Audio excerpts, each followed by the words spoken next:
जब सैमसंग की कोई एमएमसी हमारे पास आ जाए तो देखो यहाँ पर मैंने वोल्टेज सेट किया, एमएमसी लगाया, देखो यहाँ पे सैमसंग लिखा हुआ आ रहा है। आगे उसका प्रोडक्ट नेम है, इसको हम कहेंगे R7X1MB, ये होता है प्रोडक्ट नेम।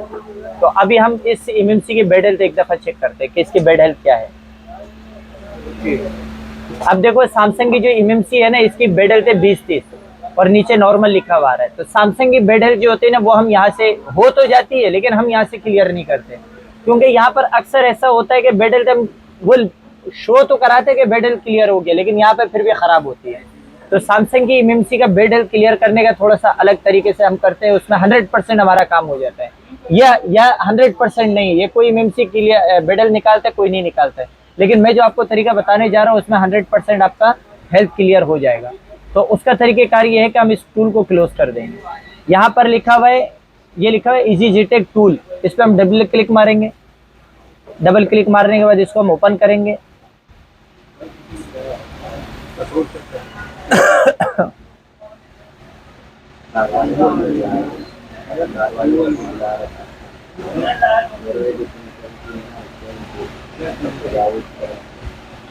यहाँ पर आ जाएंगे, सबसे पहले एमएमसी पे क्लिक मारेंगे, ये एमएमसी लिखा हुआ है, इस पे क्लिक मारेंगे।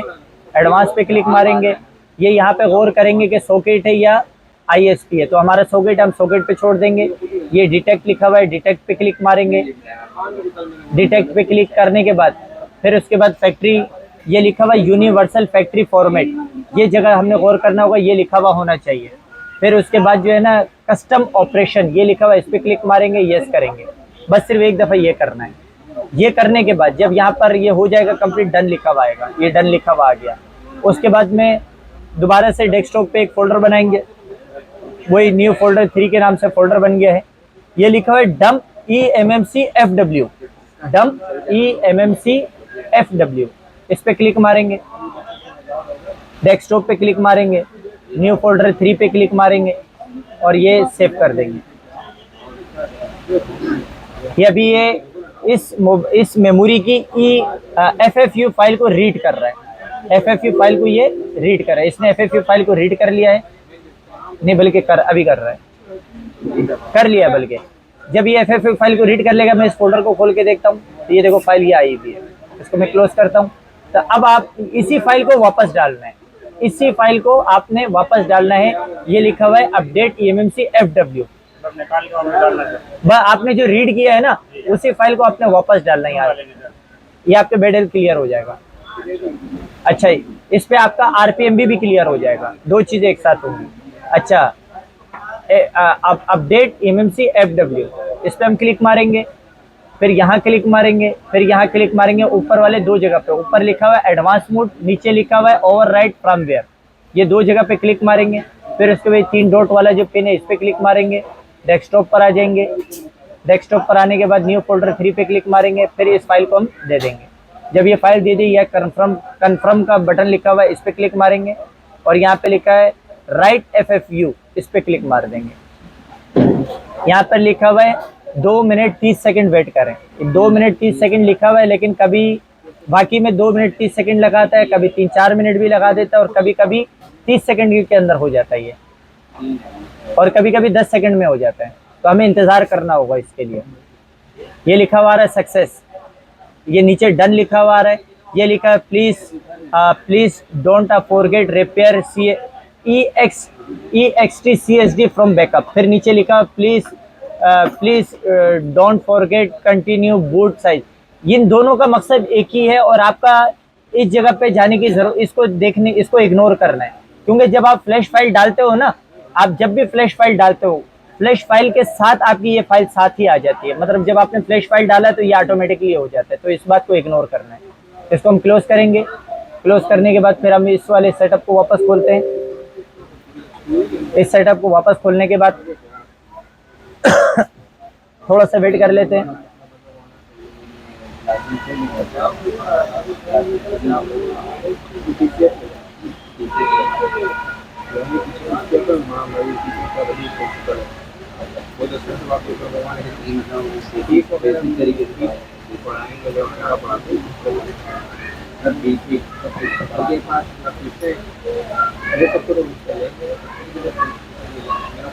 अच्छा, अब दोबारा से हम चेक लेंगे। चेक लेने के बाद एडवांस पर आएंगे, एडवांस पे क्लिक मारेंगे, उसके बाद SMART रिपोर्ट यानी स्मार्ट रिपोर्ट पे क्लिक मारेंगे और अभी एमएमसी के हेल्थ को चेक करेंगे। पहले आपने देखा था एमएमसी की हेल्थ क्या थी 20 cc, अब ये हो गई। तो ये सैमसंग में सिर्फ वाहिद एक सैमसंग है, उसका हेल्थ आपने इस तरीके से रिपेयर करना है, बाकी का और किसी का नहीं करोगे। अच्छा, और यहाँ पर देखो वो ये बता रहे हैं कि इसका हेल्थ रिपेयर ही नहीं हुआ है। अगर आप यहाँ से अगर इसके हेल्थ को रिपेयर करते तो यहाँ पर 1 आ जाता।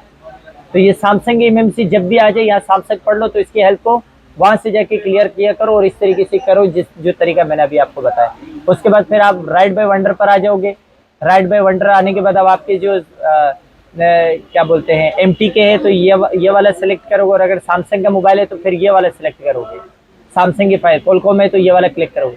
मिसाल के तौर पर हम मीडियाटेक की कोई फाइल हम दे रहे हैं, मीडियाटेक, तो अभी हम मीडियाटेक CPU है हमारी, तो मैं D में चले जाता हूँ, फ्लैश फाइल दे रहा हूँ, इन्फिनिक्स पे चले जाता हूँ, फिर ये हॉट9 प्ले 1680 इस पे क्लिक मार लेता हूँ, फर्मवेयर पे क्लिक मार लेता हूँ, फिर स्कैडर फाइल हम लोग ले लेते हैं।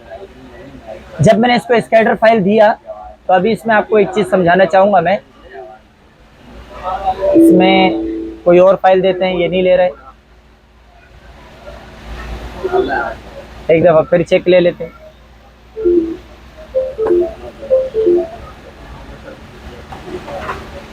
कोई और फाइल दे देते हैं इस पर, डेस्कटॉप पर एक फाइल पड़ी है वो दे देते हैं। कौन सा है? MTK का है वो, कौन सा है? हाँ ये रहा, ये अभी एरर आ गया। अब इसके लिए आपको इस टूल को पूरा बंद करना पड़ेगा। कभी भी अगर ऐसा एरर आए तो समझ लो इस एरर का मकसद ये हुआ कि आपकी फ्लैश फाइल को वायरस ने खा लिया। तो इसके लिए आपको करना ये पड़ेगा, अपनी जो फ्लैश फाइल है डेस्कटॉप पे एक फोल्डर बनाओ और इसको जो है ना वायरस से ख़त्म कर दो और यहाँ पर लाके फ्लैश फाइल रख दो। अभी देखो पहले यही फाइल मैं वहाँ से दे रहा था तो नहीं ले रहा था, अब मैं डेस्कटॉप से दूंगा तो ये ले लेगा। एरर आपने देख लिया कि एरर क्या था, तो इस एरर में ये अमल करना है आपने।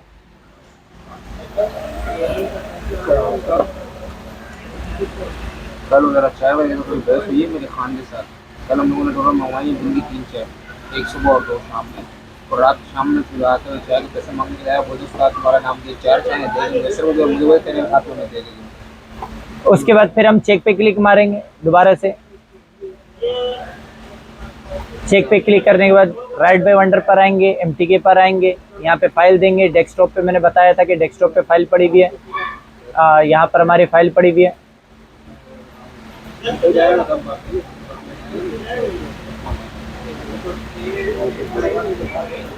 देखो अब फाइल ले लिया। अब देखो ये लिखा हुआ है pre loader dose note contain your MMC CID, do you want to change the CID MMC CID। इसका मतलब ये हुआ, वो ये कह रहे हैं कि आपकी जो MMC है वो इस फाइल के साथ मैच नहीं हो रही है। कैसे मैच नहीं हो रही है इस बात को समझते हैं। देखो यहाँ पर लिखा हुआ है R7X1MB, इसका प्रोडक्ट नेम होता है। और देखो ये आपको ये बता रहा है कि इस जब आपने ये फाइल दी तो उसने आपको ये बताया कि ये वाला जो प्रोडक्ट नेम है इसमें कोई सी भी MMC आप यूज कर सकते हो, ये वाली MMC इसके ऊपर नहीं चलेगी। अगर ये प्रोडक्ट नेम अगर यहाँ पर लिखा हुआ आ रहा है तो ये फ्लैश फाइल इसके अंदर चलेगा और मोबाइल भी आपका ऑन हो जाएगा। और अगर ये नंबर यहाँ पर लिखा हुआ नहीं आया तो ये आप फाइल तो ढल जाएगी, आप फ्लैश का बटन दबा दोगे फ्लैश भी हो जाएगा, लेकिन मोबाइल आपका ऑन नहीं होगा। तो फ्लैश करते वक्त याद रखना ये भंड 221 में और 254 के अंदर होता है, 153 में ये भंड नहीं होता है। तो आप 221 MMC जब भी चेंज करोगे 254 की चेंज करोगे तो ये प्रोडक्ट नेम इसके साथ फाइल के साथ जरूर मैच करना है। क्लोज।